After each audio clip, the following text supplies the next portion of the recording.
भैया, Alfred park जाने से पहले नेहरू की आजाद जी से बात हुई थी। क्योंकि नेहरू, यशपाल और सदासु ये सभी क्रांतिकारी तीनों अलग अलग बात बताते हैं। जी जी। तो आपके अनुसार बात क्या थी, अगर इस विषय में? देखिए, इसमें जो वीरभद्र तिवारी थे, एचआरए के सक्रिय सदस्य थे और जिन्होंने खुले रूप से आजाद जी की मुखबरी करी थी। एचआरए के सक्रिय सदस्य थे वो, लेकिन संगठन में उनको आजाद जी नहीं पसंद थे। ये जो मैं बोल रहा हूँ ना, ये एचआरए के जो सदस्य थे, जो इनको मैंने शुरू में बताया अभी आप लोग के सामने कि प्रेम कृष्ण खन्ना, सब उनके मुंह की बातें। कहीं मैं पढ़ता नहीं हूँ किसी ने क्या लिख दिया, मैंने पढ़ दिया, बोल दिया, या जो हमारे परिवार से हम तक पहुंची। परिवार तो चलिए ठीक है, जो संगठन के व्यक्ति खुद थे। वीरभद्र तिवारी ने मुखबरी करी कुछ चंद हजार रुपए के लिए, ठीक। ठाकुर विश्वेश्वर सिंह डिप्टी एसपी जो था वो बिका, वो ही पैसे पे बिका। और जिनका आपने सबसे बड़ा नाम लिया, पंडित जवाहरलाल नेहरू, उनके पास सुबह 8:30 बजे पहुंचे। इतिहास में आप देखिएगा, इस बात को समझो आप, कई जगह इतिहास में उस डेट को ही बदल दिया गया कि आजाद जी इस डेट को नहीं, इस डेट को मिलने पहुंचे थे हमारे पास। आजाद जी उसी दिन सुबह 8:30 बजे वहां पर गए थे, पंडित जी के घर पे। क्योंकि वो पंडित जी थे तो हम पंडित जी ही कहते हैं, कोई अपशब्द नहीं लगाते हैं। कुछ पैसे लेने के लिए कि हमें कुछ पैसे चाहिए संगठन के लिए, तो वो कहने लगे तुम्हारा जो तरीका है ये ठीक नहीं, देशभक्ति का। देशभक्ति करनी, देशभक्ति ये तरीके आतंकवादी तरीकों से और शूट आउट, गोलीबारी करके आज़ादी हमें मिल नहीं पाएगी, हमारे तरीके से चलो। उनको उपदेश सुनने की आदत नहीं थी। उन्होंने कहा ठीक है आप, वो वहां से चले गए। उसके बाद करीब 10:32 पर जो हुआ वो सबके सामने है। तो ये इन सब के हाथ थे इसमें।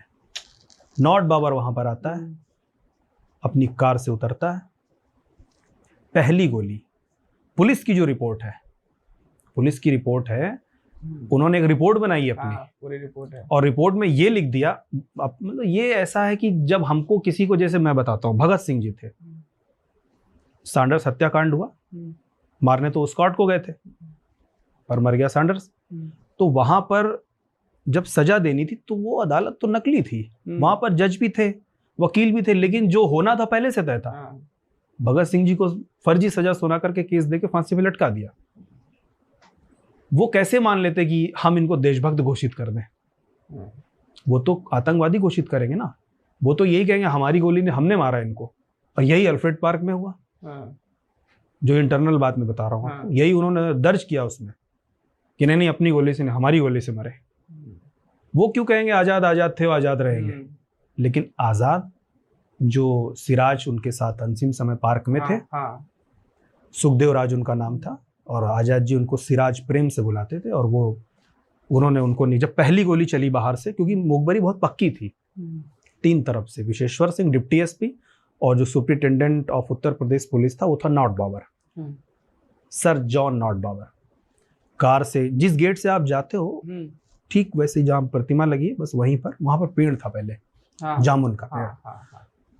कार रुकी आकर वो जब उतरे वहां से, वो पहली गोली जब चलाई उन्होंने, नॉट बाबर ने, वो चूंकि पेड़ था वहां पर, वो आजाद जी ऐसे उधर मुंह करके बैठे थे।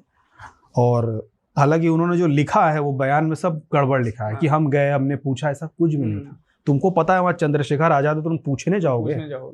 इतना भय था उनका कि पता था ये छूटते ही गोली मार देते। 2-3 लोगों को मार चुके थे वो, कुछ पूछने ही गए थे उनके पास। तो इन्होंने गोली मारी, आजाद जी की जांग ऊपर वाली जो बोन है क्रैक हो गई बीच से। तो उन्हें पता था मैं निकल नहीं पाऊंगा, तब उन्होंने सिराज से कहा कि सिराज तुम निकलो यहाँ से, क्योंकि एचआरए को अभी जीवित रखना। तो सिराज जा नहीं रहे थे, तो सिराज ने खुद ही, मतलब जो सुखदेव राज जी थे, बाद में अपने अन्य क्रांतिकारियों से बताया, उन्होंने पुस्तक भी लिखी, उसमें भी लिखी ये बात कि उन्होंने धक्के मार के मुझको निकाला वहां से। तो मैं नीचे से झाड़ियों से होता हुआ, झाड़ियाँ थी उस समय वहाँ, सामने अल्फ्रेड स्ट्रीट होता था उस समय, इस पार्क का नाम अल्फ्रेड पार्क नहीं था, सामने अल्फ्रेड स्ट्रीट था, तो उस अल्फ्रेड स्ट्रीट के नाम पर इसका नाम अल्फ्रेड पार्क का। फिर जवाबी कार्रवाई में फिर आजाद जी ने जब देखा और तुरंत फायर किया, तो पहला फायर नॉट बाबर की कलाई पर हुआ। यहाँ चाहते तो यहाँ मार सकते थे, नहीं मारा, यहाँ पर वो पिस्टल उनके हाथ से छूट कर गिरी। और उसके बाद चूंकि और भी सिपाही थे, कवरिंग फायर शुरू हो गई। विशेश्वर सिंह भी नेवी साइड से उन पर गोली चलाई जा करके। तो जो उनका संकल्प था कि अंतिम गोली मैं अपने लिए रखता हूँ एक सदरी में, और वो अंतिम उन्होंने, फिर उन्हें लगा नहीं होगा तो उन्होंने अपनी मारी। ये उस पार्क की कहानी। 2 पेड़ थे वहाँ, एक मौलश्री का जिसके पीछे नॉट बाबर छुपा था, एक जामुन का। तो मौलश्री का तो खैर बात तक रहा, लेकिन जामुन का रातों रात कटवा दिया गया। रातों रात इधर उधर गए हैं रसूला घाट पे लेके, और रातों रात कटवा दिया गया। ये उस पार्क की उस दिन की मेरे हिसाब से एक्चुअल रिपोर्ट है, जो मैंने सुनी है क्रांतिकारियों के मुंह से। ये हुआ था।